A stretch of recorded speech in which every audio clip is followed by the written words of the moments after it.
Hello everyone, আজ চলে আসলাম ইতালির নাপোলি শহরে মার্জেলিনা মারে।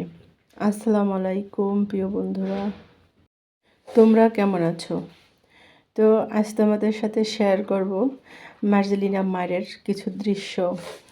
তো সম্পূর্ণ জুড়েই থাকবে আমার সাথে। দেখো আমি কি তোমাদের সাথে শেয়ার করি। অবশ্যই ভালো লাগলে কমেন্টস অ্যান্ড লাইক করে দেবে, আর নতুন হলে অবশ্যই বন্ধু করে পাশে থাকবে। এই মাঠটা পুরো এ মাথা থেকে ও মাথা ঘুরতে প্রায় 7-8 ঘন্টার উপরে সময় লাগে। তো এই দেখো প্রথমেই আমরা গাড়ি থেকে নেমি, এই যে সম্পূর্ণ চারিদিকটা অনেক সুন্দর। আমাদের এলাকা থেকে এই মার্জেলিনা মাঠটাই সবচেয়ে কাছে, তারপরও প্রায় 1.5 ঘন্টার মতন লাগে আসতে। অন্যান্য মাঠগুলো অনেক দূরে, অনেক দূরে বলতে অনেক দূরে। যাতায়াত ব্যবস্থা খুবই কষ্টদায়ক হয়ে পড়ে, লং জার্নি হয়ে পড়ে। তো এইটা মনে করে 1-1.5 ঘন্টার ভিতরেই আসা যায়, এবং যাওয়ার সময় একদম সহজেই গাড়ি ট্রেন সব কিছুই পাওয়া যায়। যাই হোক, এখানে আসার উদ্দেশ্য ছিল না, আমরা আসছিলাম অন্য একটা কাজে। তো ভাবলাম একটু ঘুরিয়ে যাই। তো এই দেখো স্বচ্ছ পানিতে কত সুন্দর মাছগুলো দেখা যাচ্ছে। এখানে দিনের চেয়ে রাত্রে অনেক ভালো হয় ঘুরতে আসলে, কারণ রাত্রে 4-5টা লাইটিংয়ে ভরা থাকে, বিভিন্ন ভ্যারাইটিজের খেলনা থাকে, বাচ্চাদের খেলনা থাকে, কত কিছু থাকে, দোলনা থাকে, ছোট্ট ট্রেন থাকে, সব কিছুই কনসার্ট হয় রাতে, সব কিছুই। কিন্তু আমরা রাতে আসতে পারি নাই, রাতে আমরা চলে আসলাম দিনের বেলাতে, 11টার দিকে চলে আসছি। তো এখন তোমাদের সাথে 4-5টা শেয়ার করতেছি। ভয়েস তো শান্তি মতো দিতে পারতেছি না। আমার ছেলে এসে কানের কাছে ফিস ফিস করে কথা বলছে যে ও গোসল করছে, ওর কথা একটু বলো, যে আমি একটু গোসল করছি সেটা একটু বলো। তো এখান থেকে গাড়ি থেকে নেমেও আধা ঘন্টা লাগবে। আমরা যেখান থেকে পানির ছোঁয়া পাবো সেখানে যেতে আধা ঘন্টা লাগবে হাঁটতে। পুরো বিশাল একটা মাঠ, যার কোনো কি বলে, হাঁটতে হাঁটতে সন্ধ্যা থেকে ভোর হয়ে যাবে, ভোর থেকে সন্ধ্যা হয়ে যাবে, অনেক বড় একটা মাঠ। বদলে গেছে জীবনের অনেক কিছুই, শুধু বদলায়নি তোমার সাথে কাটানো স্মৃতির মুহূর্তগুলো, যা আজও রোজ রাতে আমাকে যন্ত্রণা দেয়। আমি রাগলেই তুমি বলতে এটা রাগ নয়, এটা হচ্ছে আমার প্রতি তোমার ভালোবাসা। এখন বুঝতে পারতেছি যে তুমি ভুল ছিলে। যদি আমাকে এতটাই ভালোবাসতে, তাহলে কেন জীবনের কঠিন সময় হাত ছেড়ে চলে গিয়েছো? জানি তোমার কাছে কোনো উত্তর নেই, আর আমি তোমার কাছে কোনো উত্তর চাইও না, চাইবো না। আমি চাই সব সময় তুমি ভালো থাকো, তুমি তোমার মতন থাকো।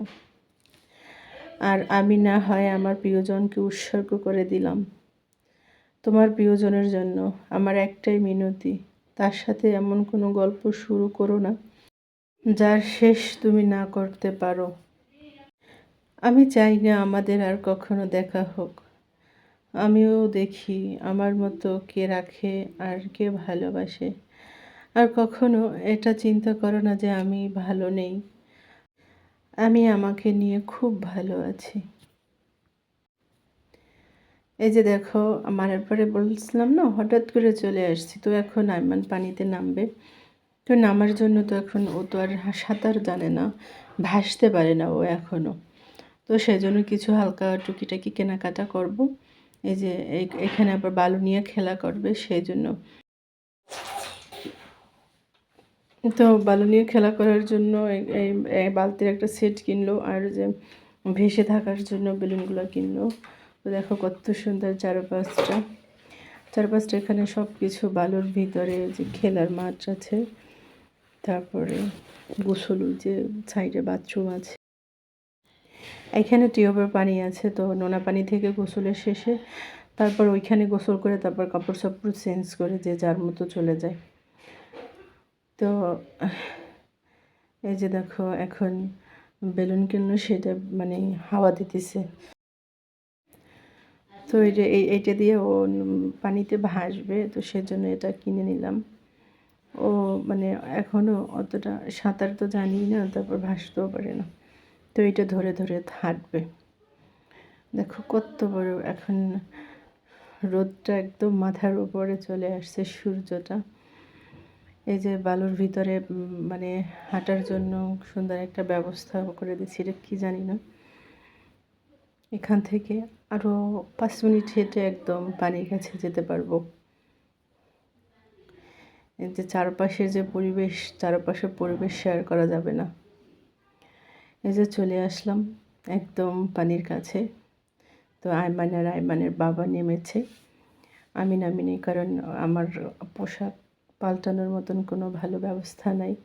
তো সেই জন্য আমি নামিনি। আমি শুধু যতবারই আসি শুধু পা দুইটাই ভিজাই আর একটু হাতে পানি লাগে। আমি ভিজি নেই, ওরা গোসল করে। ছেলেরা যে কোনো জায়গায় কাপড় চোপড় পাল্টাতে পারে, কিন্তু মেয়েরা তো পারে না। তো দেখো চারপাশটা মানে সবাই যে অবস্থায় আছে সব কিছু শেয়ার করা যায় না। এখানে তো মানে ইউরোপ বলতে মনে করো কাপড় চোপড় নাই বলতেই চলে। এরা তো মনে করো কী বলবো, এদের শরীরে বেশিটা কাপড় চোপড় নেই, এই অবস্থায় এরা থাকে। এখন যারা গোসল করার পর শুয়ে আছে তাদের দেখানোর মতন কোনো অবস্থায় নেই। তো সেই জন্য আকাশ বাতাস এই পানি তোমাদের সাথে শেয়ার করতেছি। এই যে আয়মানকে নিয়ে আয়মানের বাবা একদম পানির ভিতরে চলে যাচ্ছে। তো এখানে আবার ছোট ছোট মাছ দেখা যায় এই পানির ভিতরে। এই যে আয়মান তার বালতি দিয়ে কী দিয়া মানে ফিশ মাছ ডিজাইন করে, একটা প্লাস্টিকের কী আছে ওইটা দিয়ে মাছ ডিজাইন করে, এগুলা দিয়া পারে বসে খেলতেছে। তো ছোট্ট ছোট্ট মুহূর্তগুলোই জীবনের সব স্মৃতি হয়ে থাকে। ছোটোবেলাটা একবার চলে গেলে না দ্বিতীয়বার আর কোনো দিন ফিরে আসে না। ওর ছোটোখাটো আবদারগুলো পূরণ করতে ভালো লাগে, কারণ বড় হয়ে গেলে তখন নিজেরটা নিজেই বুঝে নেবে, নিজে ঘুরবে, নিজেই সব করবে। এখন বায়না ধরে, বড় হলে তো আর বায়না ধরবে না। তো চেষ্টা করি ছোটোবেলাটা আর সুন্দর করার জন্য। আর ও যাই চায় না কেন, যেটা বলে না কেন, মানে চেষ্টা করি সব কিছু দিয়ে যে ওর ইচ্ছাগুলো পূরণ করতে। এই দেখো ওই সাগরে প্রথম মানে ভেসে আছে ও, ওই পানিটা যথেষ্ট মানে নোনা পানি, মুখে দিতে পারে না। তো এখন এই যে গোসল সেরে আমরা প্রায় 2 ঘন্টার মতন ছিলাম। তো এবার বাড়ির দিকে রওনা দেব। তো গোসল শেষে ওরা, তো এখন হেঁটে যাচ্ছি। দেখো কত বড় সাগর পাড়টা। এখন আমরা একদম ওই যে গাছ দেখতেছি, গাছের নিচে বসার বেঞ্চ আছে, ওখানে যে একটু রেস্ট নেব, হালকা কিছু খাবো। এখন তো ঠান্ডার সিজন। আমি এই ভিডিওটা করছিলাম আগস্ট মাসে। তো ইচ্ছা ছিল মনি চ্যানেলে ভিডিওটা ছাড়ার জন্য। তো আলহামদুলিল্লাহ আমার চ্যানেলটা মনি হয়েছে। তো এখন আমার ইচ্ছাটা পূরণ হলো। তো এই ভিডিওটা দিলাম, তোমাদের সাথে শেয়ার করলাম। মানে কিছু স্মৃতি রেখে যাব, মানে এগুলোই তো সব কিছু স্মৃতি, সবগুলো তো আর মোবাইলে রাখা যায় না। এই যে এখানে দিয়ে রাখলাম ভিডিও, তোমাদের সাথে শেয়ার করলাম। তো কোনো হয়তো বা ইউটিউব যদি ছেড়েও দিই, কোনো একদিন তো আসবো মায়ার টানে চ্যানেলে। তো সেদিন দেখব কত স্মৃতি রেখেছি আমি এখানে। তো কেমন হলো অবশ্যই জানাবে। এখন বাড়িতে চলে যাব, বেশিক্ষণ আর থাকবো না। তো সবাই ভালো থাকবা, সুস্থ থাকবা, এবং আমার পরিবারের জন্য দোয়া করবে। এবং কেমন হলো অবশ্যই কমেন্টস করে জানাবে। তো এই দেখো এখানে একটু রেস্ট নিয়ে তারপর খাবো, খাওয়া দাওয়া করে চলে যাব। এখান থেকে সামনে বাস স্ট্যান্ড, বাসে করে যাব ট্রেন স্টেশনে।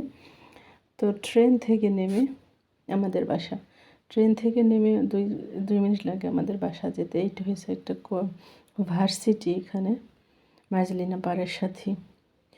তো সবাই ভালো থাকবে, সুস্থ থাকবে, এবং ভিডিওটা কেমন হলো অবশ্যই জানাবে। তো আজকের মতন এই পর্যন্তই। সব ভালো থেকো, সুস্থ থাকো। আল্লাহ হাফেজ, আসসালামু আলাইকুম।